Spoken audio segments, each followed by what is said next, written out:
Touch me not, mimosa pudica.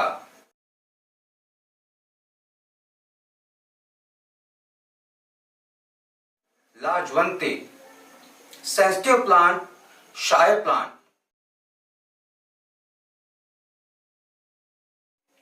Touching, warming, blowing, shaking.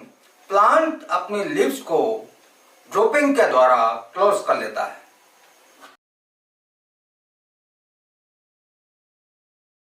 पल्वाइनस means base of the leaf. Pulvinus में मौजूद cells द्वारा touch sensation के signals को respond करते हुए पोटेशियम और वाटर को फ्लश आउट करना। मैसिव लॉस ऑफ वाटर से पल्वाइनस का बेंड होना, लीफलेट्स फोल्ड होने लगती हैं।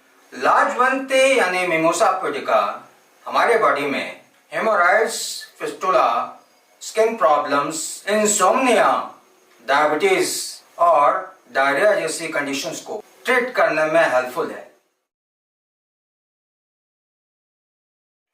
सिमिलरली हमारे बॉडी में हमारे रेस्पिरेटरी सिस्टम का कंडक्टिंग पार्ट फॉरेन स्टिमुलस या फॉरेन बॉडी को रिस्पॉन्ड करते हुए हमारे ब्रोंकियोल्स में स्मूथ मसल के कॉन्ट्रैक्शन से हमारी बॉडी में ब्रोंको कंस्ट्रिक्शन करते हुए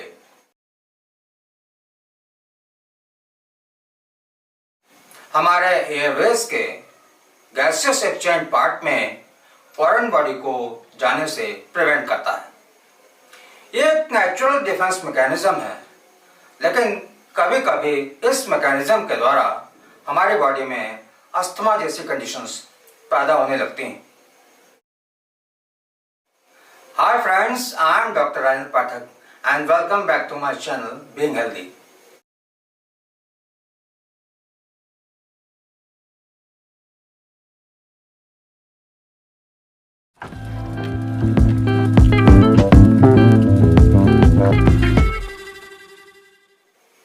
आज इस वीडियो में हम बात करेंगे अस्थमा के ऊपर। तो आइए शुरू करते हैं।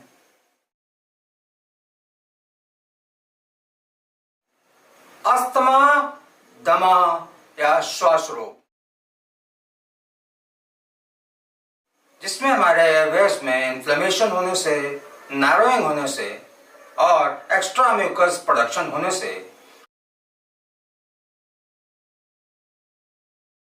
ब्रीदिंग में डिफिकल्टी का होना। अस्थमा का कोई प्रॉपर क्योर नहीं है, लेकिन अस्थमा ट्रीटेबल है। सिम्टम्स को कंट्रोल करते हुए हम क्वालिटी ऑफ लाइफ को इंप्रूव कर सकते हैं। अस्थमा के सिम्टम्स की बात करें तो कफिंग होना, चेस्ट में टाइटेडनेस होना, डिफिकल्टी इन ब्रीदिंग होना और व्हीजिंग यानी सांसों में सीटी जैसी आवाज। व्हीजिंग को स्टेथोस्कोप की मदद से सुना जा सकता है।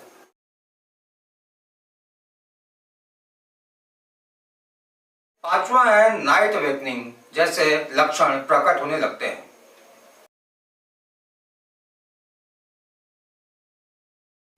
कॉजेस की बात करें तो सबसे पहला है air pollution, smoke, tobacco, candles, fireworks, allergies, dust mites, pets, cold air, fragrances, cold flu virus, sinusitis जैसी समस्याएं, एक्सेसिव एक्सरसाइज प्रमुख कारण हैं।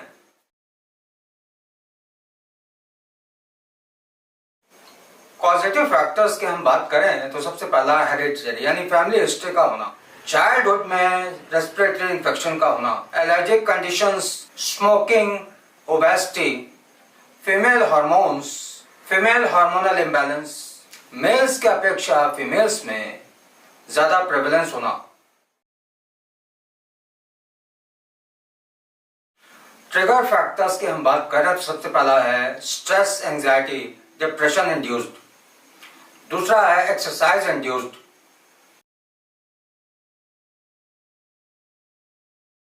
इन ट्रिगर फैक्टर्स के द्वारा ब्रोंकोकंस्ट्रिक्शन इंड्यूस होने से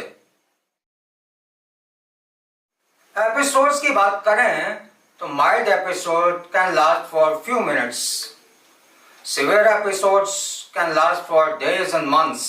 अस्थमा में नाइट अवेकनिंग की बात करें तो सबसे पहला है नाइट में हमारी मसल्स का रिलैक्स होने से, हमारे ब्रोंको कंस्ट्रिक्शन।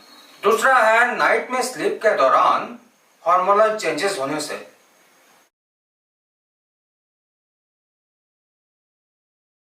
टाइप्स की बात करें तो सबसे पहला है एलर्जी की एटोपिक, पेट्स, डस्ट, माइट्स से एलर्जी होने से। दूसरा है सीजनल, मौसम बदलने से।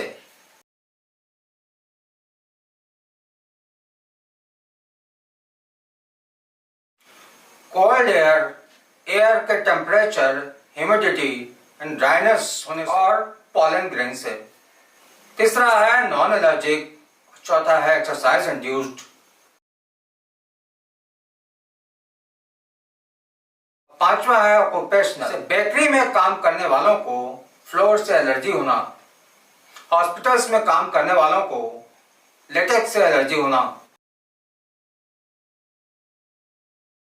चाइल्डहुड अस्थमा एज के साथ इंप्रूव करता है और कभी कभी it may return back later in life.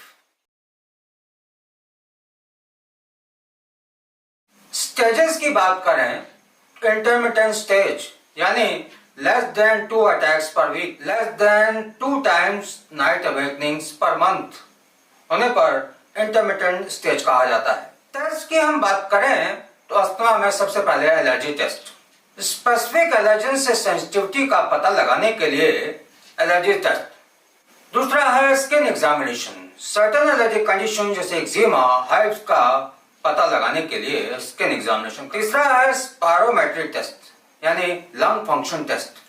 चौथा है exercise challenge test, WBC count, ESR, lipid profile and सेरोबिलिन जैसी जांचें भी की जा सकती हैं।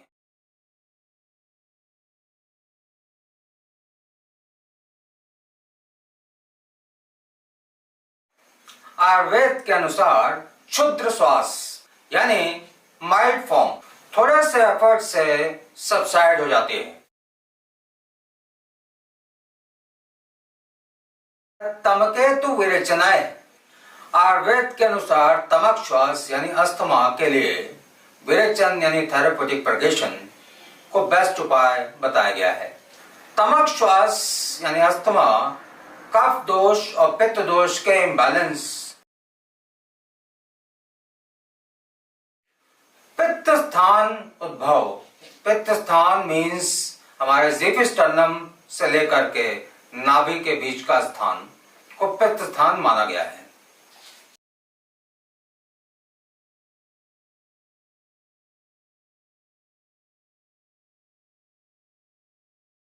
अस्थमा यानी तमक श्वास को ट्रीट करने के लिए हम आयुर्वेदिक रेमेडी सेक्शन में बात करेंगे यवागु यानी चावल का दलिया, 1:6 राइस एंड वाटर। हिंगवादी यवागु, हींग, सोवरचल नमक, ब्लैक सॉल्ट, जीरा, रूट्स ऑफ चित्रक एंड पुष्कर, इन हर्ब्स के पाउडर को यवागु में मिलाकर लेने से तमक श्वास यानी अस्थमा में काफी रिलीफ मिलता है।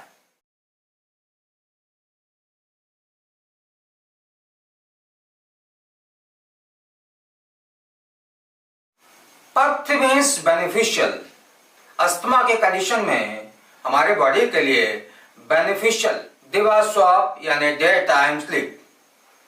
दिवा स्वाप को अस्थमा यानी श्वास रोग की कंडीशन में आयुर्वेद में पथ्य बताया गया है। मधु, पुराना चावल, व्हीट, बार्ले, कुल्थ, परवल, बैंगन, ओल्ड घी, गोट मिल्क,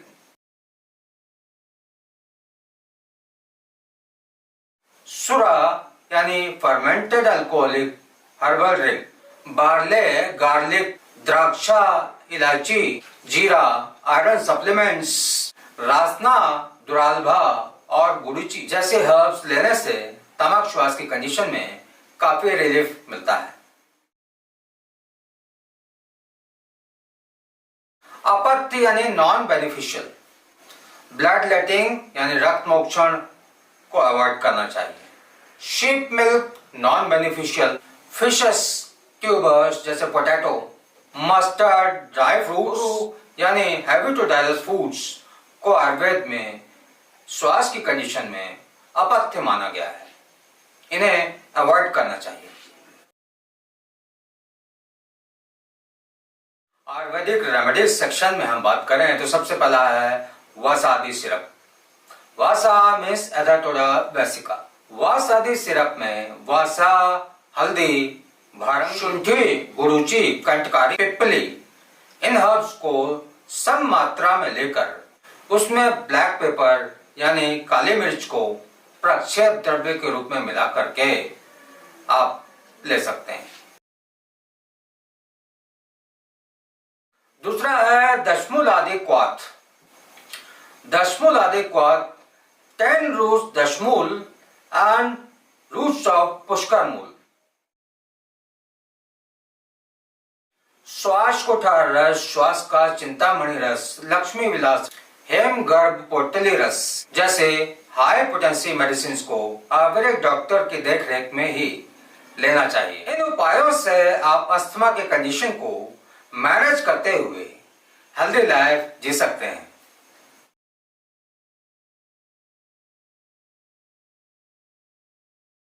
फ्रेंड्स, ये वीडियो आपको जरूर पसंद आया होगा।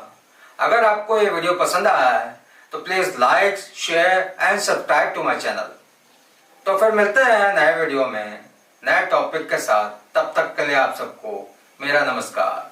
Thanks for watching.